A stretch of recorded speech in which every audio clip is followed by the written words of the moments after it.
a Thursday night game between the Dolphins and the Bills. And unfortunately for Dolphins fans, it was already getting ugly. We saw a lot of bad throws from Tua, some interceptions, some unlucky passes.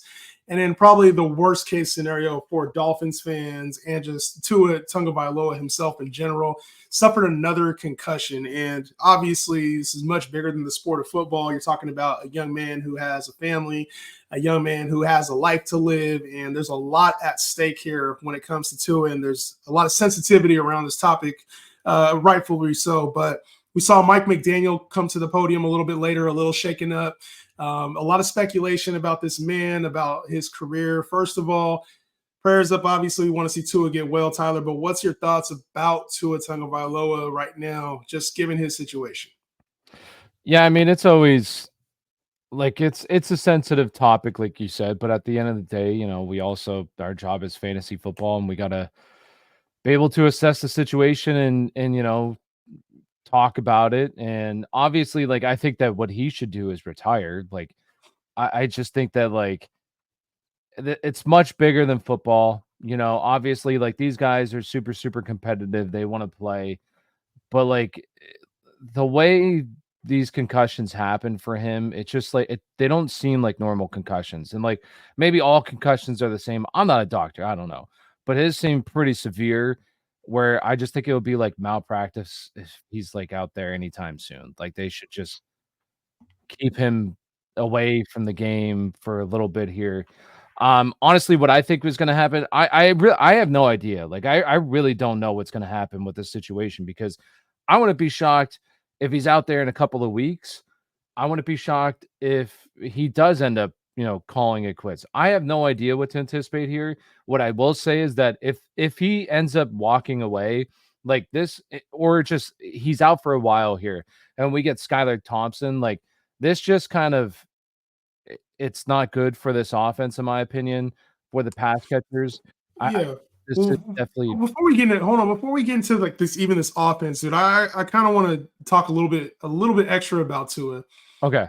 I think this is one of those scenarios, dude, where you look at it and you're like, you know, as people, me and you as commentators, we're gonna say, you know, retire. That's what you should do. And I think it's the right thing mentally, but we're also talking about a group of individuals who are warriors, a Yeah. group of individuals who mentally feel like they're invincible. And Mhm. even though it's the quarterback position and we look at Tua, maybe he doesn't have the look of guys that's, you know, like a JJ Watt. He doesn't have the look of a, you Or know, just Josh a big Allen. burly guy. Yeah, exactly. He doesn't look like Josh Allen. He's still mentally that same capacity. That's who he Yeah. is as a player. And we've already gone through this with him. He said he doesn't want to retire. He said he wants to continue playing football. There was calls last time for him to retire. And seeing this on the field, it's tough for us watching it mentally. There was calls. I'm sure people want to see DeMar Hamlin like, hey, you shouldn't be back on the field. Yeah. These guys want to play. And when you talk about a multi-million-dollar career, it's tough to just walk away from $60-50 million a year that Tua's going to, like, that's your family. That's setting you up for life. And that's a tough thing to walk away of. You just signed at this offseason. So I can speculate all I want, but I have, you know, and I don't, this is all speculation. Yeah. It seems to me this is a guy who loves playing football. And, you know, sometimes in the moment you're putting the otherworldly things ahead of your health, especially knowing you're playing football.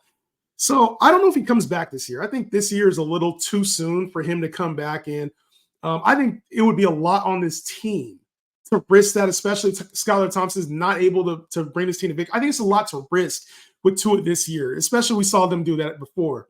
Mhm. But it would not shock me to see him either in one of the new helmets with the neck thing, just something more protective next year, which this player, Tua should have been wearing that shit already. I don't know why he wasn't wearing. Yeah, like I don't understand The Guardian cap. The He should have Guardian been cap. in that. Yeah.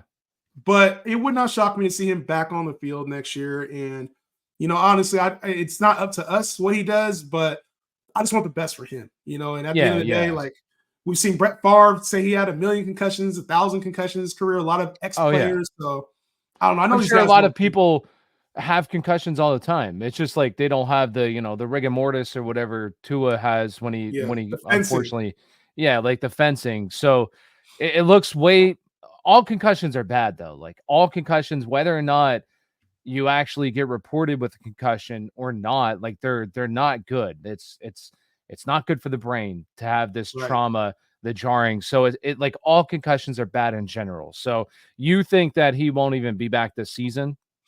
I don't see a world where he comes back. Even if they're like playoff contention, just the game's gonna get more violent. He's gonna need reps. I think it's a tough ask for a player who visibly was shaking up, family was shaking up, team was shaking up. That's a lot to ask for a player this year and has to make a very difficult decision about continuing his playing career, in my opinion. So Yeah.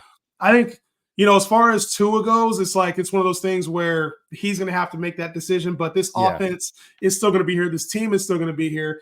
And they have Skylar Thompson now at the helm. And it's one of those things, Tyler, where this is not good for anybody in this Miami offense, in my opinion. Yeah. We got Tyreek Hill, Jaylen Waddle, Devon Achane. These are elite fantasy assets that we considered at least heading into the year.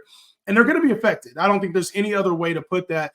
How do you feel about this offense now that Skylar is going to be at the helm? I don't know. I like because all right, here's the problem with the Miami Dolphins, and this kind of always been the problem, right?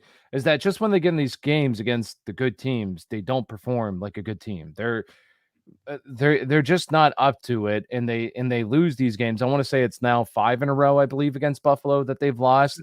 So it's just they don't win these games, unfortunately. And honestly, I do think that with Skylar Thompson, this offense does take a slight step back, but I do think in games with like lower competition, that honestly, I think this offense can still hum. I still think that they can put up points.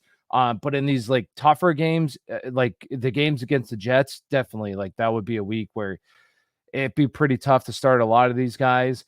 But like going forward, I still think that this offense, obviously, it takes a slight step back, but I'm not as like I'm not fully panicking because I do believe in Mike McDaniel's.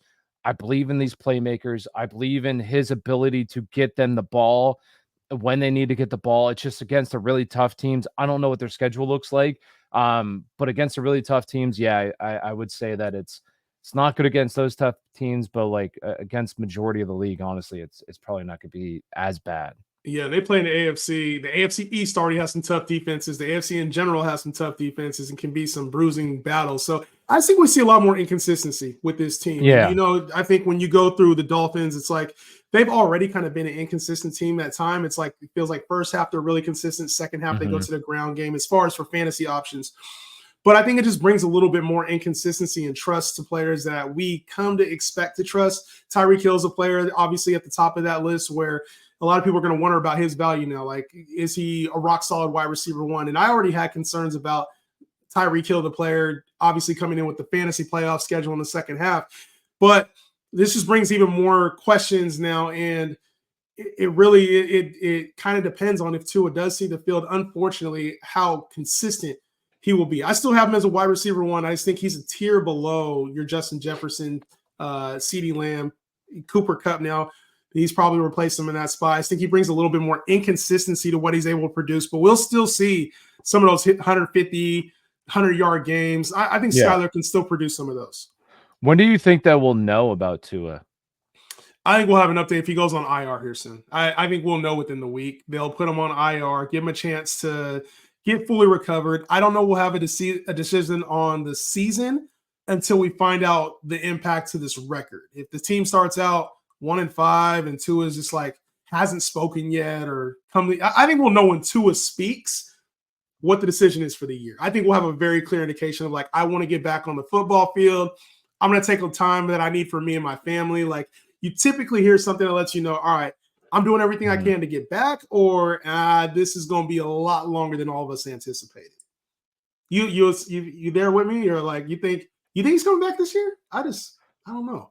I wouldn't be shocked, no. And it's like I said, I think it's best that he I think it like we can sit here and we say, I think it's just best that he steps away.